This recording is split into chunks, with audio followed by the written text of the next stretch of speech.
Ohayo gozaimasu. First night ko kagabi dito sa hospital. For the first time, nakaramdam ako ng takot. Nakarinig ako ng batang umiiyak, pero ang alam ko na wala kaming bata na kasama dito sa kwarto.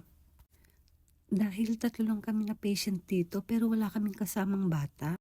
Wala kasing nakalagay na orasan dito sa kwarto, pero nung chinek ko yung time sa cellphone ko ay 12:43 AM.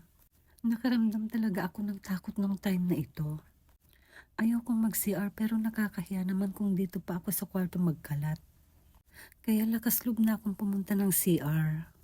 Sa ganitong oras wala na palang nurse o tao dito sa nurse station na katabi ko. Medyo malayo-layo pa naman ang CR sa kwarto ko. At yung ganitong scene, nakita ko lang sa napanood kong horror movie 10 or 15 years ago. At habang papasok ako ng CR, nadoble ang takot ko. At nung nag-pray ako kahit sa isip, biglang nawala ang takot ko. Dahil alam kong kasama ko si Lord at prayer ang sandata ko.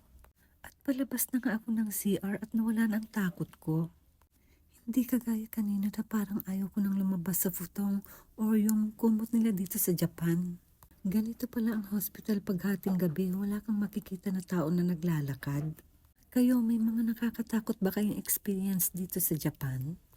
At napansin ko lang lahat pala ng kwarto patay ang ilaw, kagaya sa kwarto namin napakadilim. At habang naglalakad ako pabalik sa aking kwarto, feeling ko napakalayo. At ito yung nurse station na malapit sa kwarto ko, walang katao-tao at patay din ang ilaw. At nandito na nga ako sa kwarto ko, napakadilim talaga. At ipapasilip ko pero konti lang baka makaabala tayo ng ibang pasyente. At pagpasok ko sa aking kwarto ay malakas na hilik na ang sumalubong sa akin. Thank you Lord, makakatulog na ako ng mahimbing. Maya suminasay.